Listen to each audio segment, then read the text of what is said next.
Ну что, как обещали, поднялся ветер. Сильные порывы такие. Вышел покормить собачку. Она у нас на улице живет. Сейчас вот греется в будке. Не сделал я еще. И подогрев, ну так, все утеплил внутри. Пенофон у меня пятерка, пол там, два слоя утеплителя. У него там еще ковер. В общем, все как термос у него получился. И сделал такие ему шторочки здесь пока импровизированные. Ну, вообще будку надо делать, конечно. Ну, когда просится, запускаем домой, вот тут он не просится. Сегодня вот эту раковину сдуло.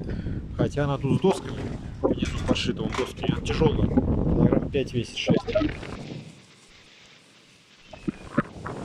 Все скрипит, все заборы ходуном ходят.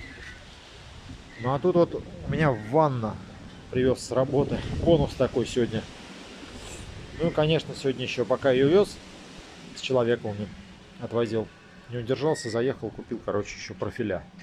В общем, по ремонту планировалось там у меня шпаклевать стены, штукатурить, не, шпаклевать, гипсокартонные, в общем, швы там затирать, все это дело делать.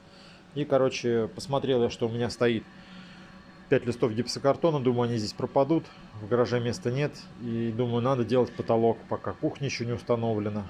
В общем, здесь, правда, такой у нас беспорядок, тут строительные материалы и коляски наши. В общем, буду теперь в скором времени делать потолок, но немного подсниму. Ну, такая вот у нас, в общем, погода. Ветрено, дождя пока нет, не знаю, посмотрим, будет ли завтра дождь, не будет.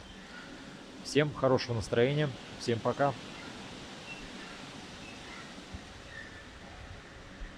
Все скрипит.